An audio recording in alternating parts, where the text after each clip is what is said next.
Welcome into the morning update show set here in the Paramount. Adam Zacks, Chief Programming Officer at STG. How are you? I'm good.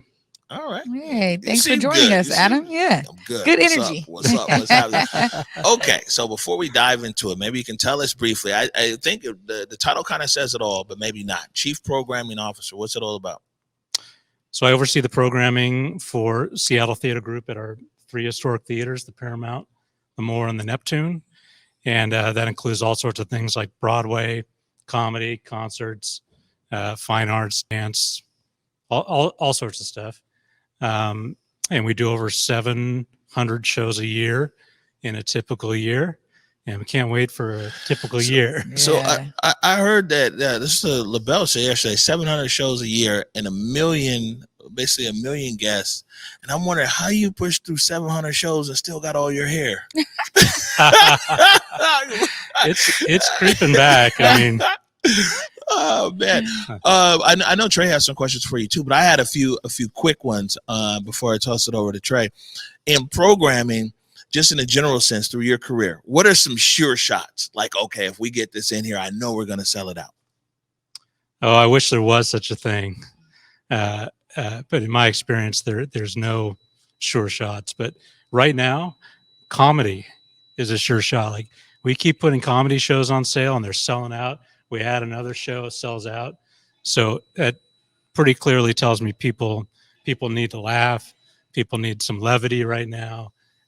So that's about as bankable as you can get. And right now, what's the risk? What do you look at and you're like, I mean, whether right now or just your years in the industry, you're like, I don't know.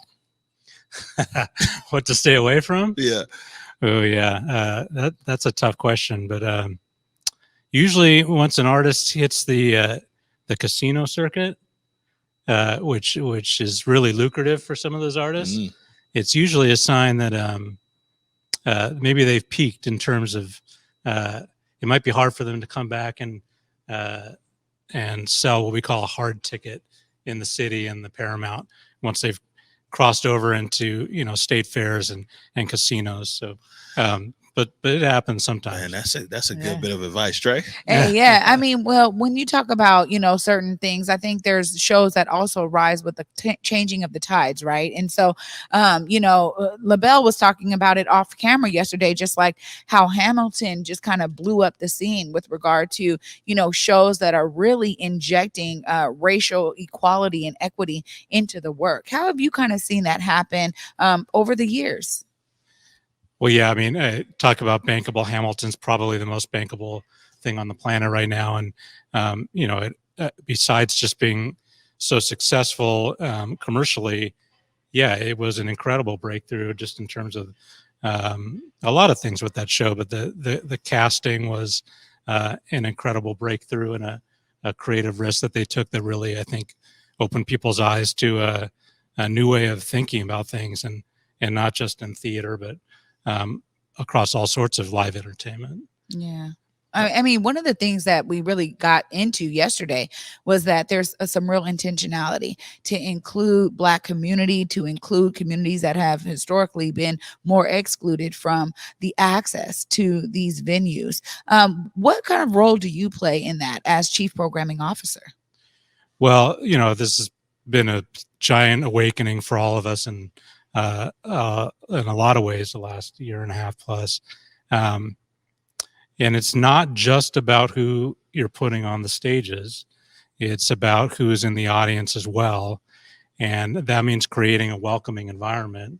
And it's taken some time for us to learn, what does that mean? You can't just say we're the theater for the people and our doors are open for everyone. You have to, with intentionality, create real relationships like this. This is an example of it.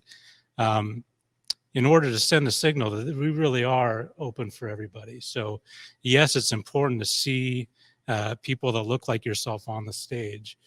If you see it, you can be it, that means something. That's real. But it's also about creating an environment, a culture where everybody truly feels welcome. Yeah.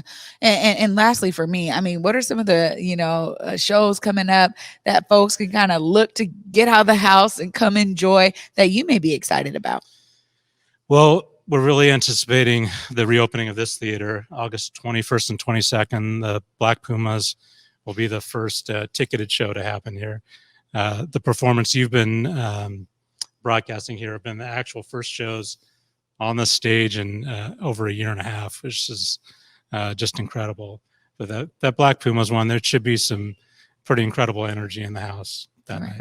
Right on.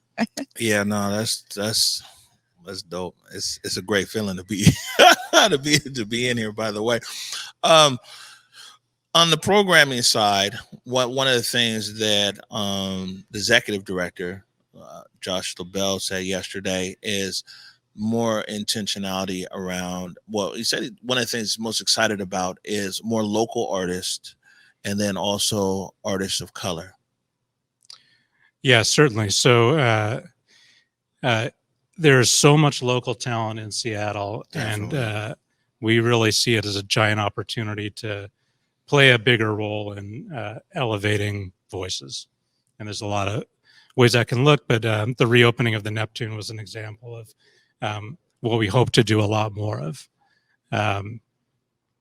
And we track all the demographics of the artists we have on our stage, so we can see where there's holes and where there's communities where we're not fulfilling our obligation to present entertainment that's meaningful to all communities. And it's really comes back to that word that you brought up a couple of times, intentionality.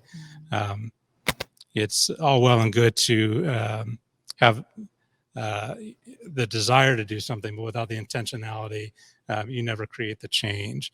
And I see it happening now, so it's a pretty exciting time here.